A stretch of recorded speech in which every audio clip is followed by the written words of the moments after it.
Ici, quand on a fait, on n'a pas tenu compte de l'ordre. Ouais.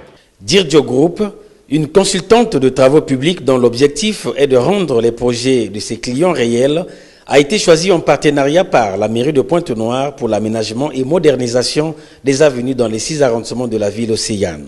Les cas des avenues Hyacinthe Baganga, Monseigneur Eduardo Mwaka et la route des caravanes aux connexions des arrondissements 6 Songoyo et 3 Tietie ont fait l'objet de 2 séances de travail.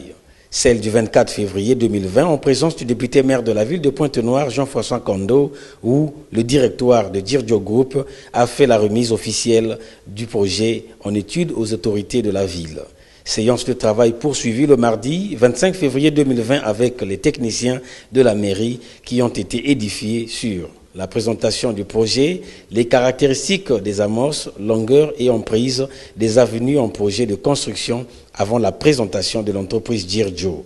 Véritable débat d'experts suivant les projections vidéo avec les explications lumineuses de Mario Campos, directeur technique de Dirdjo, et François Mikala, secrétaire permanent de la cellule de la gestion des marchés publics. Satisfait de ces différents échanges, le directeur général et le directeur administratif de Dirdjo Group ont subi l'oral de la presse. Mais je ne peux que me réjouir parce que quand on fait des œuvres qui intéressent la population et son gouvernement, on est parfois censé être fier.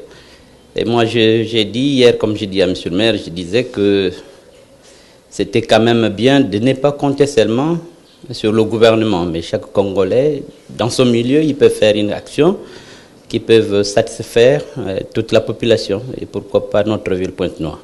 Nous avons déjà un accord de principe avec la mairie de Pointe-Noire. Nous avions commencé des pré-discussions l'année passée et nous sommes maintenant presque déjà dans la phase d'exécution. Nous venons de terminer les études.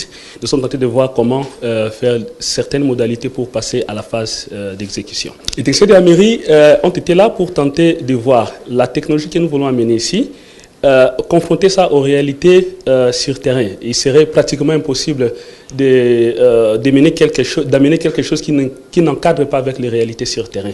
Donc on devrait discuter avec les techniciens locaux pour tenter de voir qu'est-ce que nous pouvons garder, qu'est-ce que nous pouvons améliorer et quels sont les impacts socio-économiques sur les terrains.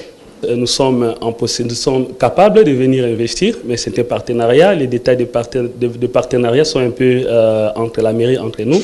Nous sommes en cours de discussion. Mais nous sommes capables de venir investir. Reste donc aux 2 partenaires de signer le contrat d'attribution pour permettre à cette entreprise de la SADC installée en Angola et en Namibie de mettre en route ce projet ambitieux. Non, c'est pour avoir une idée.